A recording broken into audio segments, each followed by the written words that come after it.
The first issue is whether we can and should have a regime of long-term detention, military detention, that's not criminal, that doesn't involve trials.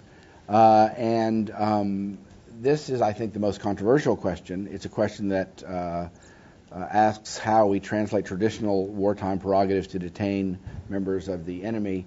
Again, how do we accommodate that traditional power to what everyone has to acknowledge are the changed circumstances of this war, the idea that the enemy doesn't wear uniforms, the detention can be indefinite, and the like.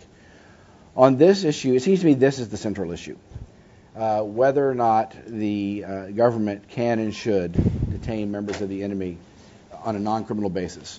And the arguments here are well fleshed out, and I won't go into them in detail. It's a question about, on the power side, it seems to me that the president clearly does have the power to do this.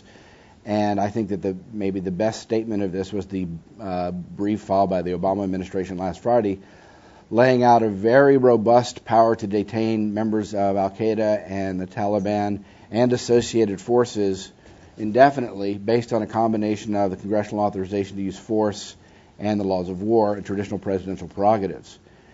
We can debate that if you like, but that's one issue about whether there needs to be and should be this long-term detention program that's not based on trials.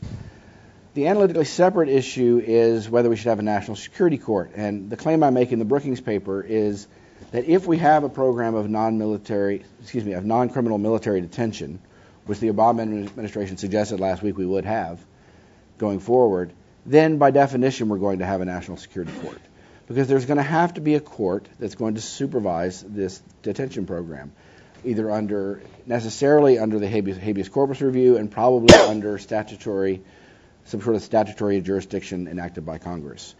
And we have, in fact, as Stuart said, a national security court today, and it's in the district court and the Court of Appeals in the District of Columbia. And it's a de facto national security court, but it's a lot different than the national security court we had until 2004, which was entirely decentralized over the country.